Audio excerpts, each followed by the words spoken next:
kawan Sinatra, ini Suara Sinatra, siniar bahasa, budaya, sejarah dan sastra, Fakultas Ilmu Budaya Unpad.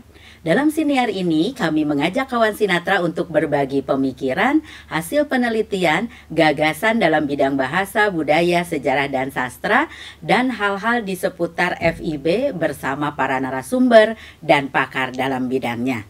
Hari ini kita akan bicara yang lagi hangat tentang MBKM, Merdeka Belajar Kampus Merdeka. Salah satu program dari Kemendikbud yang mengantarkan mahasiswa untuk bisa punya pengalaman belajar di luar negeri melalui program IISMA.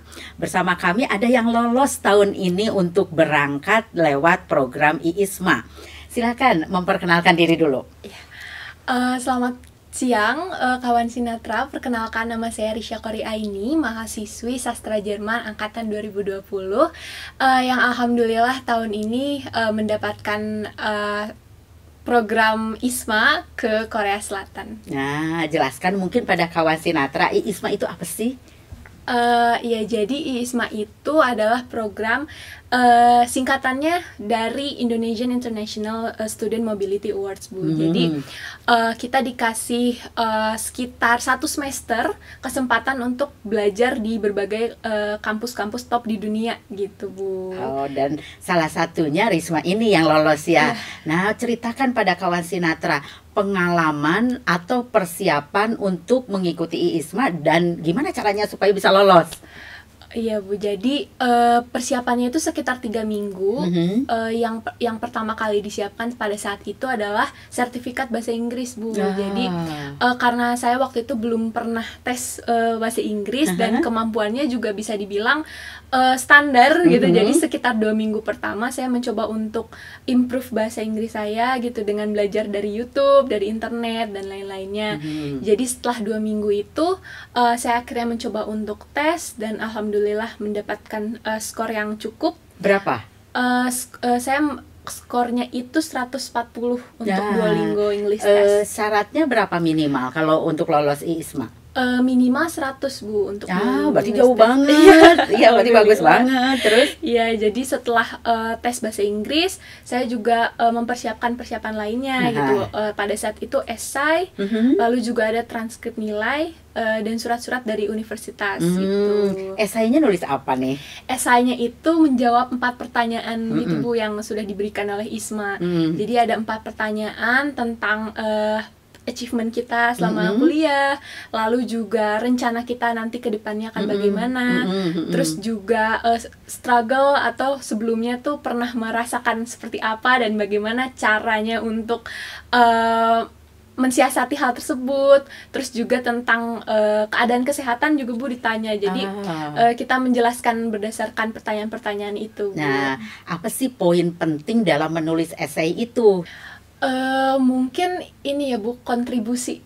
Jadi kontribusi apa yang kemungkinan akan saya lakukan sesaat setelah gitu saya pulang dari Korea gitu, apa saja yang bisa saya lakukan untuk universitas, untuk mungkin adik-adik nanti yang akan daftar IISMA juga, terus kontribusi saya di masa depan untuk Indonesia itu dicoba untuk dijelaskan melalui. Jadi saya tuh dari kecil ingin sekali jadi penerjemah, jadi translator, dan saya mencoba untuk research dulu, Bu, kira-kira translator di Indonesia itu jumlahnya ada berapa gitu, lalu mencoba mencari benang merahnya gitu. Jadi saya bilang kalau misalkan dengan program IISMA ini saya bisa mencoba untuk meningkatkan skill-skill seperti komunikasi, menulis juga. Jadi dengan skill-skill tersebut bisa membantu saya untuk meraih cita-cita tersebut gitu, yang nantinya akan mungkin bermanfaat juga untuk Indonesia sebagai penerjemah gitu. Tentu ya, karena penerjemah di Indonesia juga tidak banyak atau trennya belum baik mungkin ya.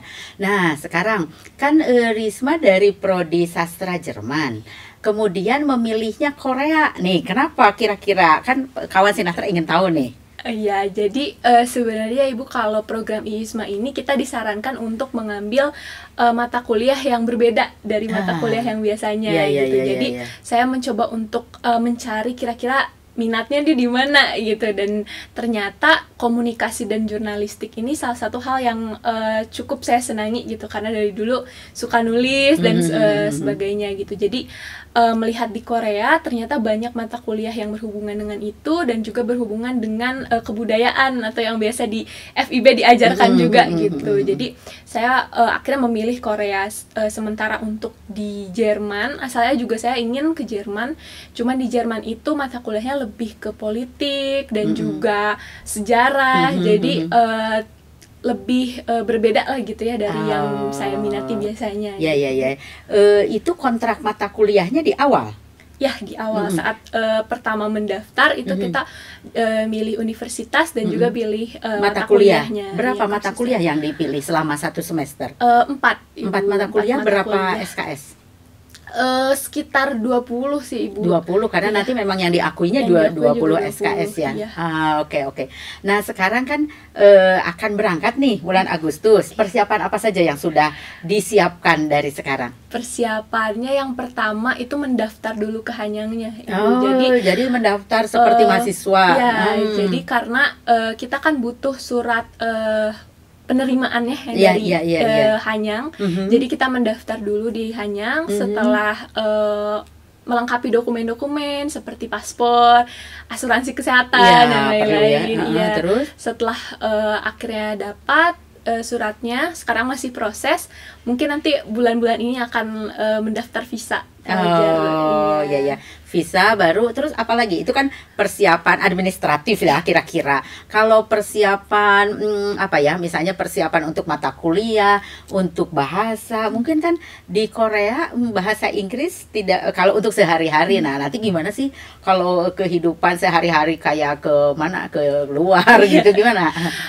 Sebenarnya saya sudah belajar bahasa Korea Ibu dari sebelum mendaftar ISMA ini, tapi mungkin masih dasar ya Bu. Jadi sebatas percakapan mungkin sehari-hari ya, jadi cuma bisa survive lah di sana ya. Betul. Jadi mungkin untuk menunggu nanti Agustus akan mencoba belajar lagi untuk bahasanya.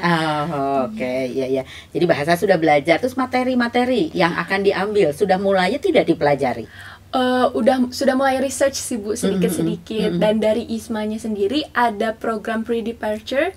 Jadi kita bisa dapat pembekalan dari pihak ISMA-nya, seperti pembekalan tentang kesenian, kebinekaan, lalu di sana mungkin hal-hal apa yang akan kita hadapi itu sudah dibantu sekali oleh pihak ISMA, sehingga kita ikut gitu program pembekalan itu. Berapa lama pihak Kemendikbud memberikan pembekalan untuk para pelajar yang akan berangkat ke sana? Sejauh ini sekitar 1 bulan terakhir ini setiap akhir pekan itu kita full ikut pembekalan.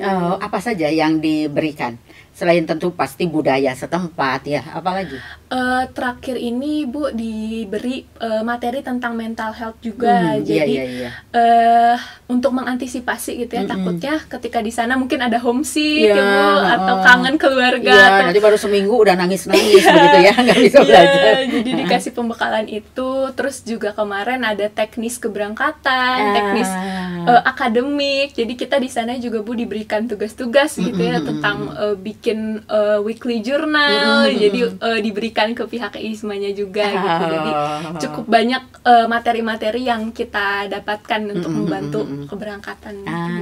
Nah, perlu kawan Sinatra tahu bahwa pendaftar ISMA sekarang itu lebih dari 7.000 dan yang diterima kira-kira 1.000. Jadi kan cukup sulit ya. Cukup sulit artinya mungkin 1:7. Dan untuk FIB tahun ini 12 orang yang keterima. Itu tahun lalu 6 orang. Jadi meningkat pesat. Nah, mungkin ada kawan-kawan yang ingin berangkat atau ingin tahu apa saja sih yang harus dipersiapkan supaya lolos.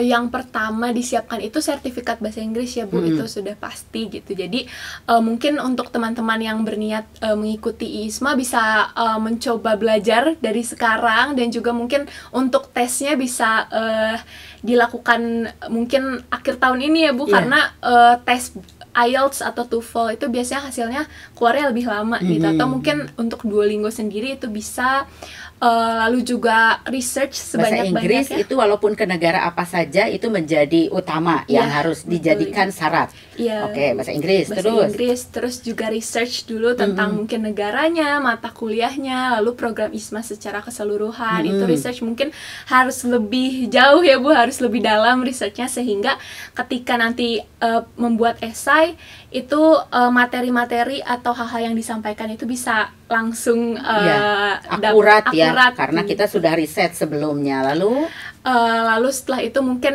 wawancara, karena nanti ada wawancara Iya. juga, jadi mungkin untuk public speaking ya Bu ya, untuk jadi lebih rileks saat wawancara, itu juga harus dilatih terus gitu. Lalu mungkin setelah itu juga mencoba mencari-cari mata kuliah yang cocok, lalu mencoba berkomunikasi dengan universitasnya. Kan ada beberapa yang berbeda ya Bu ya peraturannya, pasti. jadi mungkin dicari-cari informasi sebanyak-banyaknya dan disiapkan dari jauh-jauh hari. Nah, jadi kawan Sinatra yang berniat ikut IISMA tahun depan nih sudah tadi diberikan bocorannya. Dan sebelum kita akhiri harus tahu kalau wawancara nih, kan wawancara itu juga poinnya tinggi ya. Yang ditanyakan apa saja saat wawancara? Saat wawancara yang ditanyakan sebenarnya seperti esai Bu. Jadi isi esai kita. Iya, jadi mungkin lebih banyak pertanyaan lanjutan dari esainya. Mungkin kalau misalkan dari esainya ada yang kurang jelas, interviewernya bertanya sesuai dengan esai itu. Tapi yang lebih ditekankan mungkin ya Bu, itu lebih ke kontribusi sih Bu. Jadi hal apa yang nanti bisa kita lakukan di sana, tapi juga dengan hal-hal yang konkretnya gitu Bu, seperti itu. Oke. Nah, ini yang terakhir nih. Pengalaman apa yang didapatkan selama mengikuti berbagai tahapan untuk lolos sampai sekarang? Pengalaman yang pertama mungkin sangat berkesan ya Bu ya, karena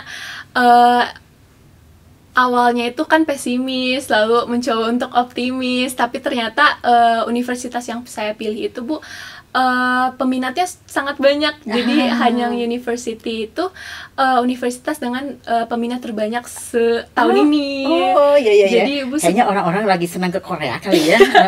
iya Ibu, jadi sekitar 900 orang yang daftar. Yang diterima berapa dari 900? 50. Wis, dikit Iya. banget. Iya. Iya, jadi mungkin lebih ke deg-degannya itu Bu, pesimis, tapi Iya. akhirnya lama-lama mungkin lebih ke ya mencoba untuk legowo aja gitu ya Bu, bagaimanapun hasilnya. Jadi Iya. sangat berkesan dan juga mungkin up and down-nya ada ya Bu. Karena pengalaman berkompetisi itu adalah pengalaman yang tidak bisa dibeli ya.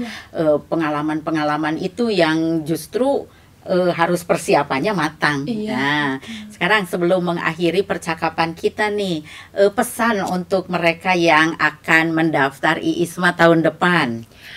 Baik, mungkin untuk pesan untuk teman-teman yang akan mendaftar IISMA tahun depan, mungkin bisa dipersiapkan dari sekarang, karena mungkin tahun depan bisa jadi mundur gitu timelinenya. Jadi mungkin bisa persiapan dari sekarang, dan juga jangan pesimis, karena itu mungkin hal yang penting ya Bu ya. Karena mungkin sebelumnya juga saya pesimis, tapi ternyata rezekinya di tahun ini. Jadi lebih baik mencoba saja, dan juga persiapan Jauh-jauh hari ya. Dan jauh-jauh hari. Masih ada waktu 1 tahun ya. Iya, Oke. Nah, kawan Sinatra, tadi kita sudah mendengar pengalaman mahasiswa yang lolos program IISMA ke Korea. Tuh, dengarkan tadi persiapannya masih panjang. Kan kita senang punya pengalaman kuliah di kampus keren di luar negeri. Selain juga punya pengalaman belajar di kampus-kampus yang lain, juga pengalaman tinggal di negara lain. Sampai di sini kawan Sinatra, mudah-mudahan apa perbincangan yang diperbincangkan kita pagi ini menambah wawasan juga pengalaman untuk kawan Sinatra. Sampai jumpa.